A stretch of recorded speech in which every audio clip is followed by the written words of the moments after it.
सोते जागते की कैफियत थी, लेकिन एक बात का तो मुझे यकीन हो चुका था कि मैं मर चुका था।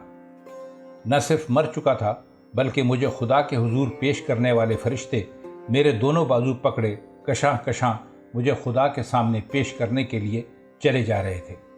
ख्वाब का यह हिस्सा इतना वाज़ेह नहीं था कि मैं इसकी तफासील बयान कर सकूं। एक जगह फरिश्ते रुके, वो वहाँ के आदाब जानते थे, तो सर झुकाकर खड़े हो गए।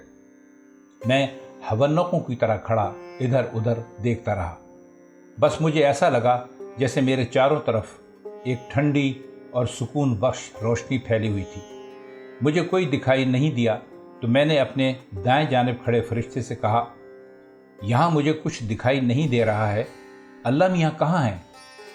फरिश्ते ने मुझे घूरा और सरगोशी में बोला, अहमक कहीं के, दुनिया से आ रहा है और पूछता है कि अल्लाह मियाँ कहाँ हैं?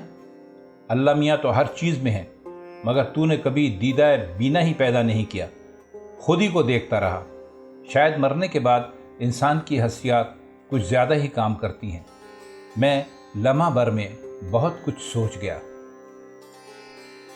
ये फरिश्ता बिल्कुल ठीक बात कर रहा था। मैंने सोचा तो मुझ पे खुला कि मैंने कभी इस बात पर गौर ही नहीं किया था कि अल्लाह मियाँ कहाँ कहाँ नहीं थे, मगर अब शायद बहुत देर हो चुकी थी।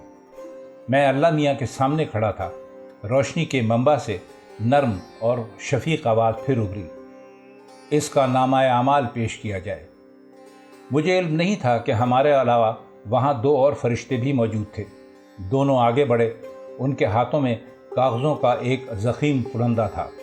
उन्होंने उसे पढ़ना शुरू किया। मैं हैरान रह गया। वो मेरी वो अच्छाइयाँ और बुराइयाँ गिनवा रहे थे जिनमें से चंद ही मुझे याद थी।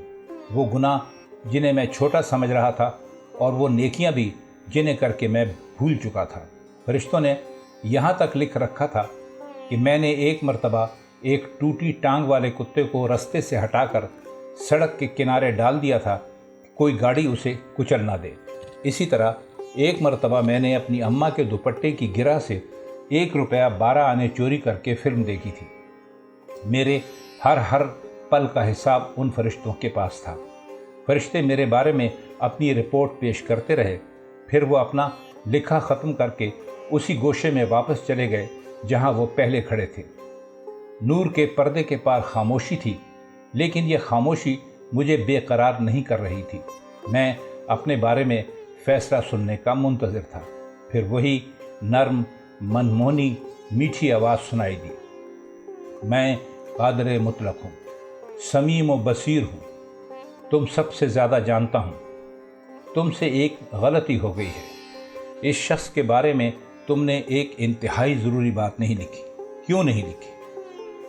मैंने गर्दन घुमाकर करामन कातबैन को देखा। वो घबराए हुए थे और परेशान भी दिखाई दे रहे थे। फिर दोनों आगे बढ़े, सजदे में गए और उनमें से एक ने खड़े होकर कहा, बेशक हमारे मालिक, एक सहव ज़रूर हुआ, हमें माफ़ कर दे। और वह गलती ये थी कि इस शख्स ने अपने मोहल्ले में बनने वाली एक मस्जिद की तामीर की मुखालफत की थी।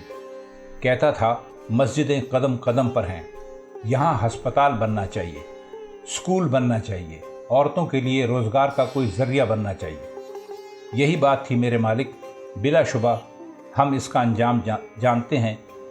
जो शख्स खुदा के घर का मुखालिफ हो, उसकी जगह जहन्नुम के अलावा और कोई नहीं हो सकती। नूर से उभरने वाली आवाज़ में अब भी नरमी थी। मैं कादिर मुतलक हूँ, ये फ़ैसला मुझे करना है।